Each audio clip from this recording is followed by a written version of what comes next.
fight that this morning. Let's go to the Lord in prayer. Father, we bow our hearts this morning.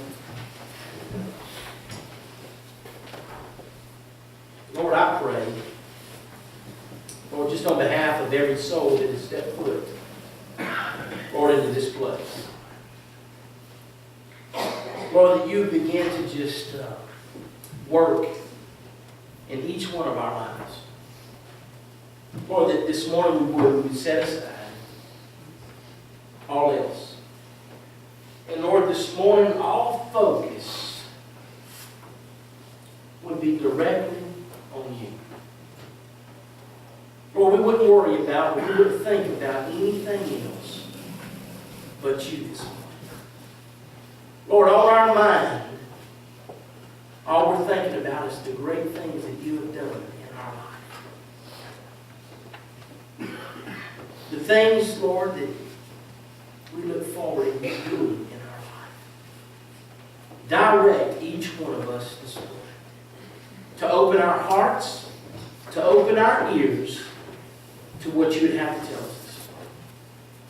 This morning, Lord God, as we bow, Lord, and we lift up our hands to you in praise, we give all glory and honor to you. Amen. Or for your word. This morning, Lord, I want to tell you, thank you. And oh, how I love you. May your power be poured on this place today. May your Holy Spirit flow freely through this place today. And Father, as you would bind Satan away from this place today, in the name of Jesus. Yes. He's not wanted. The victory is yours. We ask these things in Christ's name. Amen.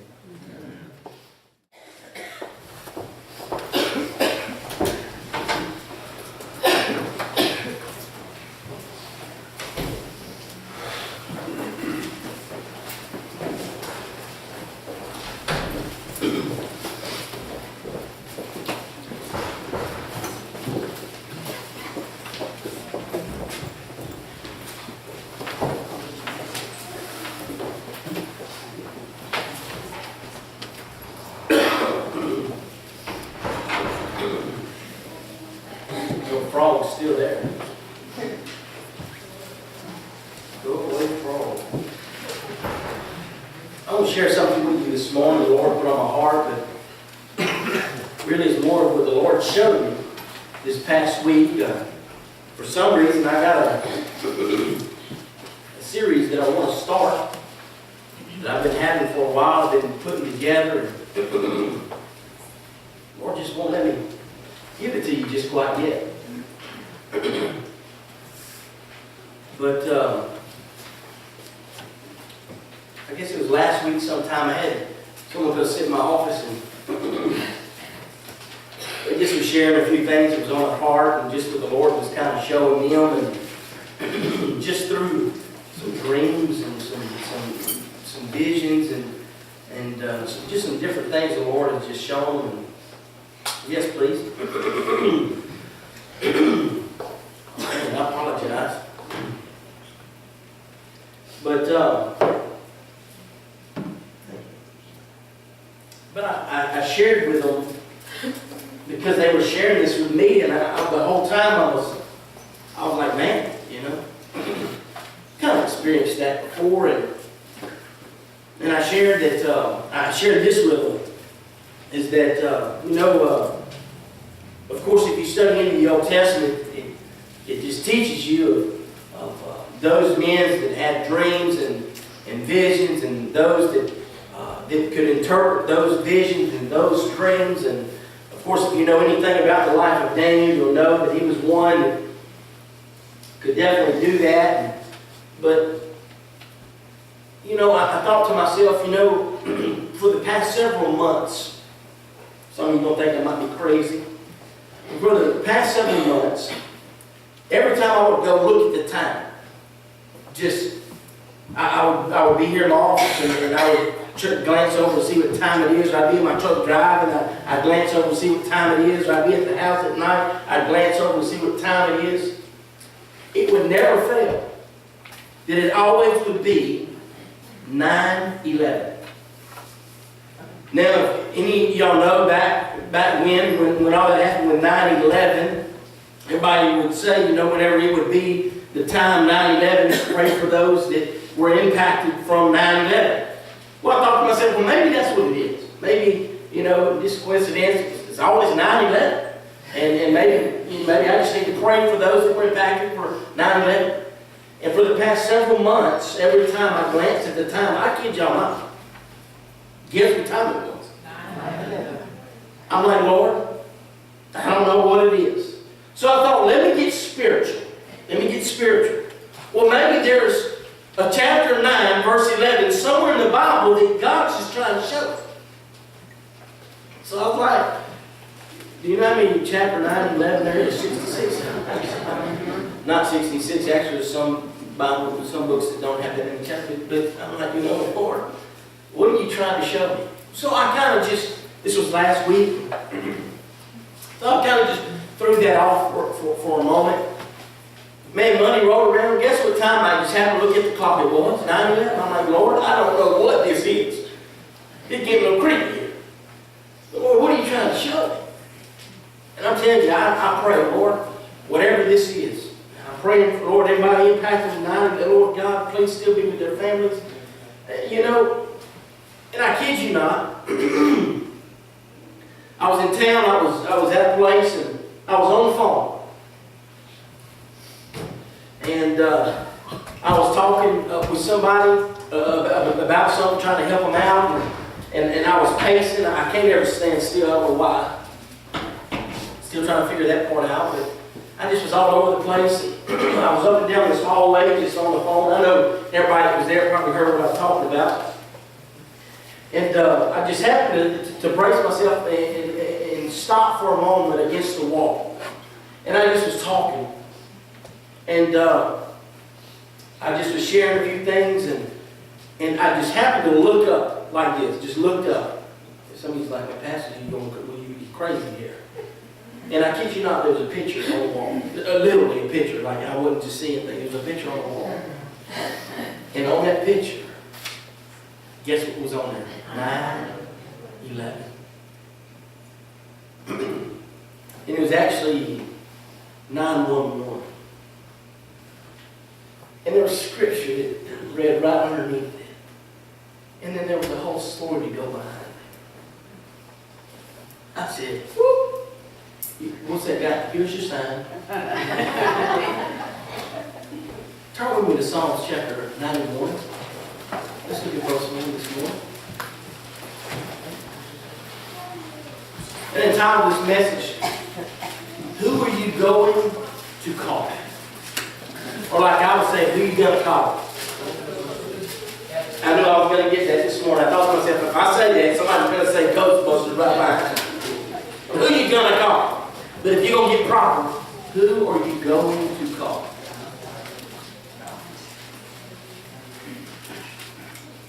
And I kid you not. Listen. You believe what you want to believe. But there was a purpose behind what he gave me. And I thought to myself, why this, Lord? Why now? Why are you giving me this at this time? And all the time I was thinking, okay, God, is there something that I'm going through, or something that I'm about to go through, or something that maybe I don't want to go through? Is there something? What are you trying to show me?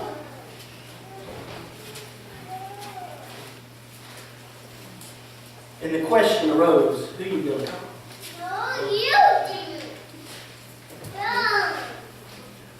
So if you have your Bibles and you open with me to Psalms chapter 91, this is the first one. Stand in honor and reverence to the reading of His Word this morning. I want to give you a few quick things that I got from this. And basically, I'm going to be honest with you this morning. I'm preaching to myself. You get whatever you want to get out of it. You take whatever you want to take from it. But I'm just being honest with you this morning, right now. I'm preaching to myself. If anybody needs this message this morning, it's me. But I just want to share what God has been sharing with me to you. And the psalmist says this.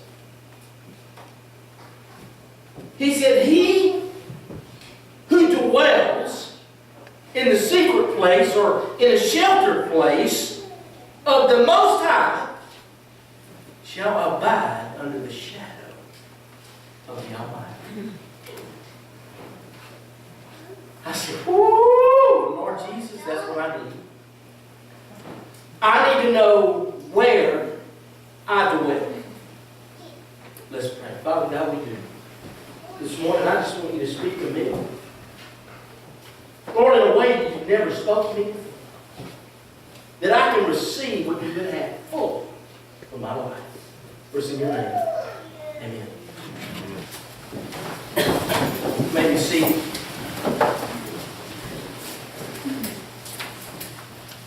Who you gonna call? You ain't gotta say that all the time.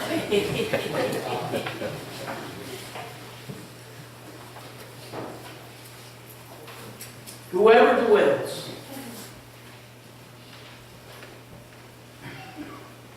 in the secret place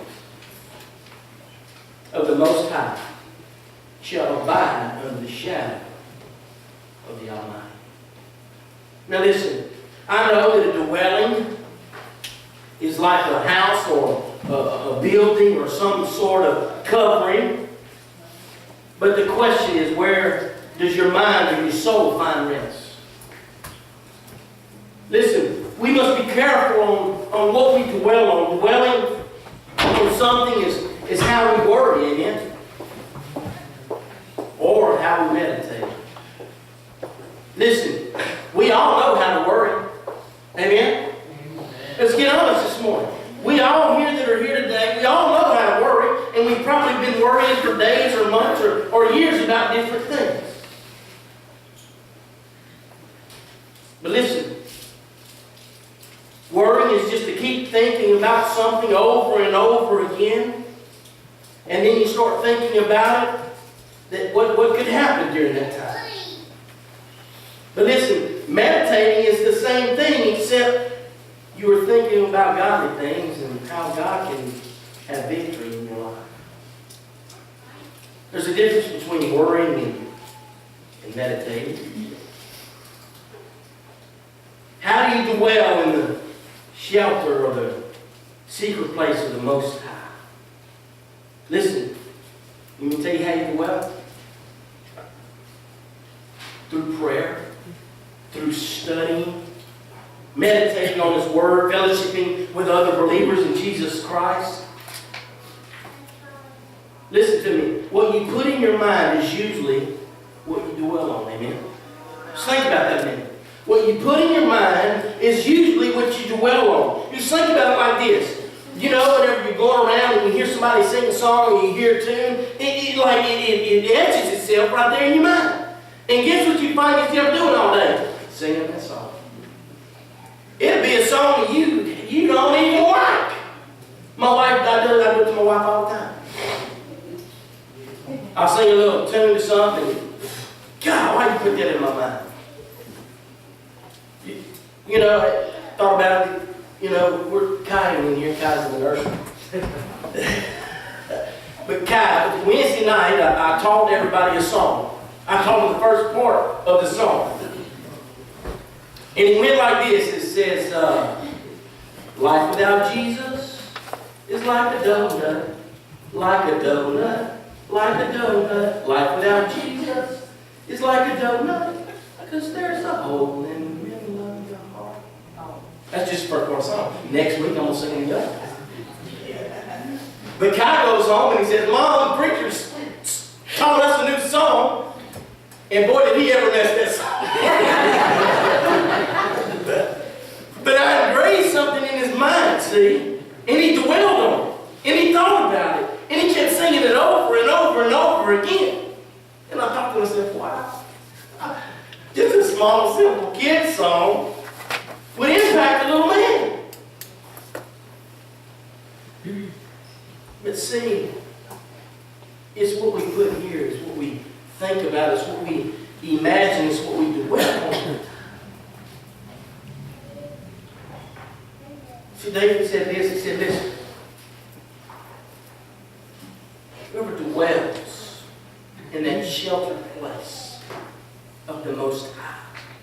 So whoever etches, whoever puts what Christ has for their life right here in their minds, they're going to think about it all the time. Think about the time whenever the Lord spoke to you about what He wanted you, just you to do for Him. Maybe who He wanted you to talk to, or what class you needed to teach, or what neighbor you needed to go talk to, or who you was going to meet in the little aisle at the grocery store, what you needed to share with them. Imagine what ran through your mind time after time again. Oh God, please help me. Don't say the wrong thing. I need to say the right thing. I need to know what I need to do. I need to make sure I'm doing this right in front of me when He's sick. Think about it. You dwell on you. But what happens is in Christianity is we take and we etch and we imprint these things in our minds that are ungodly. And then we begin to dwell on these things. We begin to take the things of that and put it in the place of what God actually wants for our life.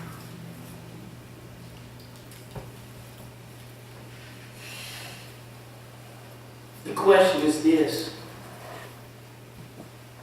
Where do you dwell? Where do you find yourself at, and what do you want to be doing with your life? Where do you want your life to go? Whom do you serve? Do you serve God? Or do you serve this world? Do you serve the things of the world? Do you serve the things in the world?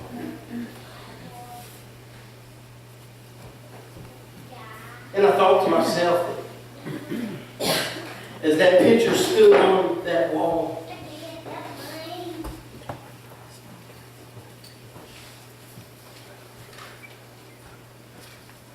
911. Well, I thought, when we need help, we in a bind, we in trouble, something bad happens, what we do? In case of emergency, we pick up what? The phone and call who? 911. I thought about that.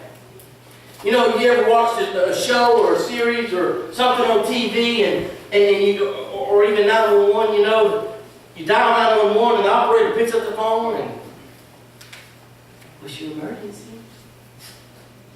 And that's what I really, I'm just thinking that. I'm thinking to myself, man, whoever picks up the phone, they don't need to say, what's your emergency? It should be like, man, what's going on? Man, you need something, you need some help, you need to get the ambulance over there, what's going on? I'll be panicking on the other end. That's why I'm not a 911 operator. See, they train to, when they pick up the phone, 911, what's your emergency? No, I don't want you to talk nice to me on the other line. It's something bad happening over here. I need you to get somebody over here to help me out. I need help. But see, when we dial the spiritual 911, see, the one that can help is on the other line. When we call 911 here on earth, we pray that whoever else is on the end of that line will give us help to where we need help. But see, when we call on God, He is the one that helps. Amen. See, it's not I hope He can get somebody here to help me out. Your faith to be strong enough to know that He is the one that has done it. Amen. Check this out. Look at verse 2. Let me give you this tidbit here.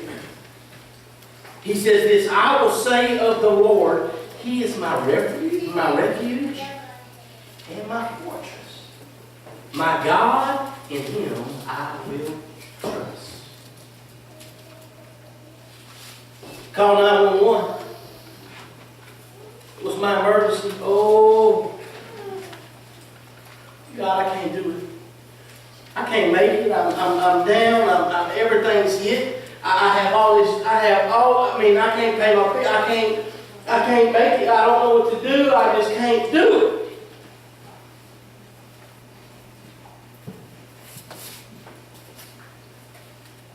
God's going to rescue you, see. He's the one that is going to protect me, guard me, shelter me through life.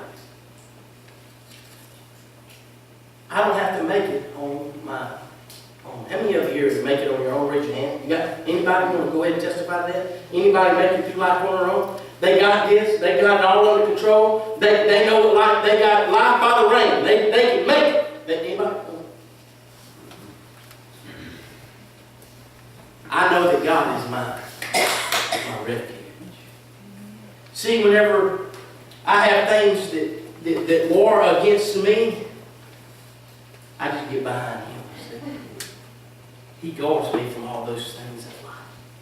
I know that when things test me in my faith, I know my faith is greater in Him than those things that are of me. Listen to me.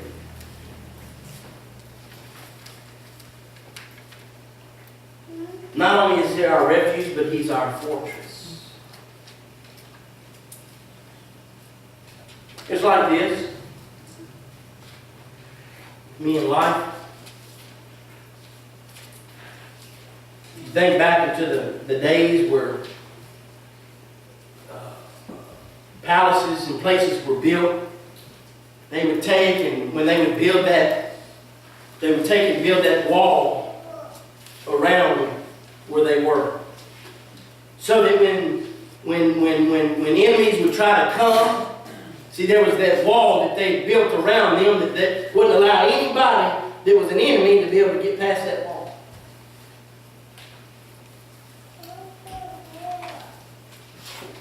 The Bible says that we wrestle not against flesh and blood, but against principalities and powers of darkness in this world. See, I know that whenever I'm in the center of what God has for my life, I know that He is my fortress. I know that nothing can come in between me and God. I know that everything that comes against me has to go through Him first. I know that whenever it tries to go through Him first, it can't make it through Him. Because He's already been nailed to the cross. I know that everything that comes against me is not of me, but is of Satan. I know that he's going to come against me. I know that I'm going to have to wrestle against him all the time. But the Bible says, I don't know if you've read it or not, but see, the victory's already been won. See? Amen. But a lot of Christians don't get that.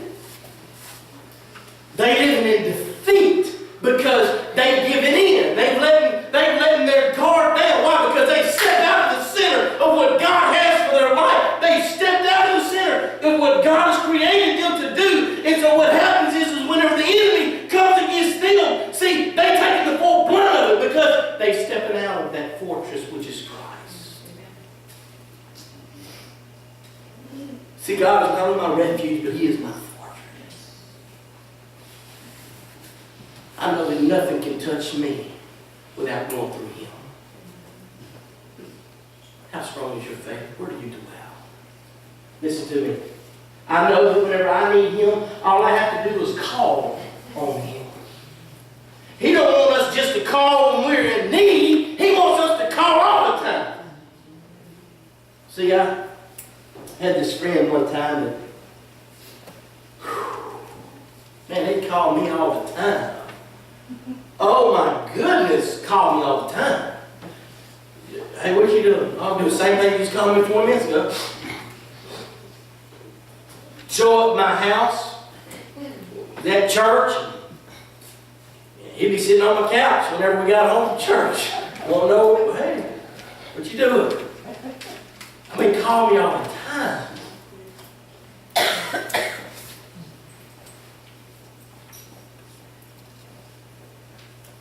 See, he just wanted somebody to talk to. He just wanted to be comforted. And I thought, maybe it's kind of how God is with us. He just wants us to talk to Him. He wants us to love Him. Listen to me. Ain't nobody in this room can get on God's nerves by giving you the more time. So Christians fall short is this. We spend more time doing everything else, and we give Him the leftover time. Amen? Amen. It's just how it goes. We do everything. You know, God's not a fly-by-night God. We should be a fly-by-day Christian. Amen. You know, I probably said this before, but listen. You know, the Bible talks about a tithe, a tenth. You know, we give to God our money. Ain't none of it belongs to us anyway. We think we own it. We think we've earned it. It don't belong to us anyway. It's His. He just wants a portion. To be honest with you, He don't need your 10%. He owns it all anyway. But He wants to see who's going to be faithful and get it. Check this out. What if God says, I require 10th of your time? There's 24 hours in a day. And the 10th of 24 hours is what? 2 hours and 40 minutes. Hello, somebody. Let's think about this a minute. Let's get some math going here. So we're gonna give God 2 hours and 40 minutes of our 24 hours, right? Just think about it. There's a lot of people that can give that 10% and have no problem with their money. But if I gotta give God 10% of my time, we gripe all the time, there ain't enough time in the day. But see, here's the thing. If we gave most of our time with God, the other time that we worried about wouldn't even matter.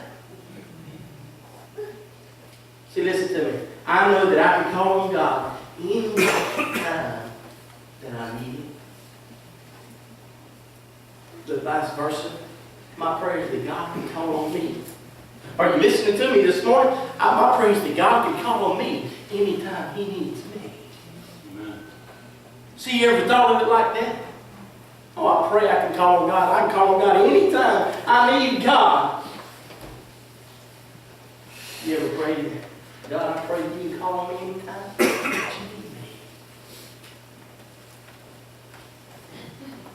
Check this out. Verse 4 says that He shall cover you with His feathers, and under His wings you shall take refuge. His truth shall be your shield and your buckler. Now check this out. I'm almost done. I go to God for no matter what. He's going to take care of me no matter what. No matter my problems, my priority, God's going to take care of me. Comfort me. Says I can gather underneath His feathers. He's going to take care of me because He's my refuge. But when I heard, wings, wings. And I thought of this, that if you remember back in Isaiah chapter 40, verse 31, the Bible says that we're going to mount up like wings of eagles. Remember that? I wonder why He said wings like eagles. He didn't say like wings like doves. He said wings like eagles. Well, I thought about that and did a little study on that. Check this out. When it comes to problems, you know why He didn't say wings like doves? Doves fly away. I don't want to have to fly for my problems. See? The reason why He said wings like eagles, because see, wings like eagles, eagles soar over. The problems I have now, I can soar over my problems because I have wings like eagles. But a lot of people, they have wings like doves. They fly away. Listen to me. Listen to me. Where do you dwell?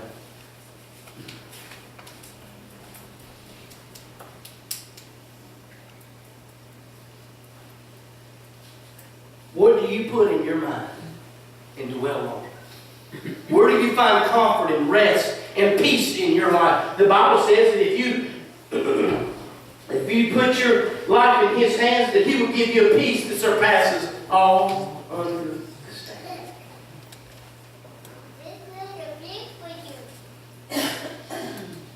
All these things He gives us that He'll guard us from. He'll be our protector. But not just with our mind.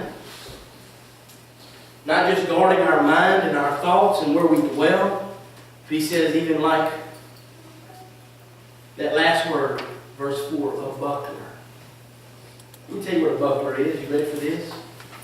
Back in the Roman days, a buckler was a shield that they had placed over your heart in battle. What a buckler is, look at it. I know that my God not only can guard my mind, but He guards my heart. Because you know why? Because He's the only one that wants to dwell in my heart. He don't want nobody else to dwell.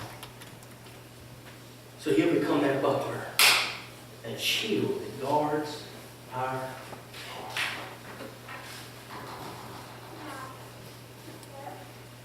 Question goes to you today. Where do you dwell? With your heads bowed and your eyes closed this morning,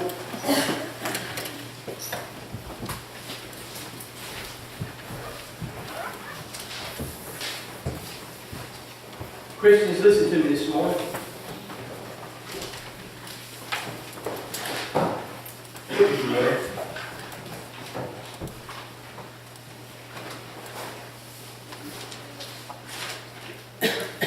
Are you tired of dwelling on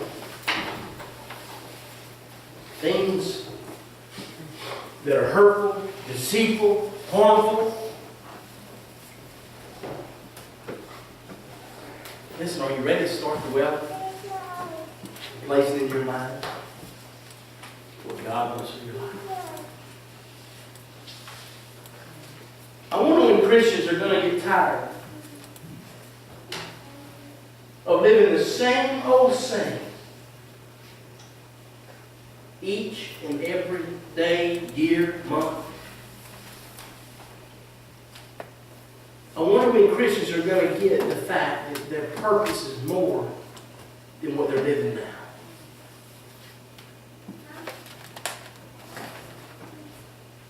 I don't know about you, but I get tired of doing the same old same.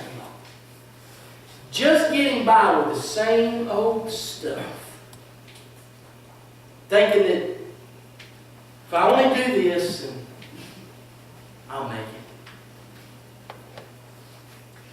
When all reality is that, see, He made us not only in His own image, but He made us for a purpose. But what's happened is a lot of Christians aren't fulfilling the purpose that He's placed in us. I don't know about you, but I get tired of doing the same thing. I like to do things different, change things up, see a new scenery. With Christ, He's made all things new. When are you going to open your eyes to see the new He's created? Where do you dwell? Father, as I pray this morning, Lord, my prayer is that You have shown direction in each life. Lord, that they were made for more than just the same old same. Lord, that our eyes would be open to follow you. Each step of the way, we follow you. Lord, our desire should be that we want more. Not more of things, but more of you. Our expectations, Lord God, would be more of you.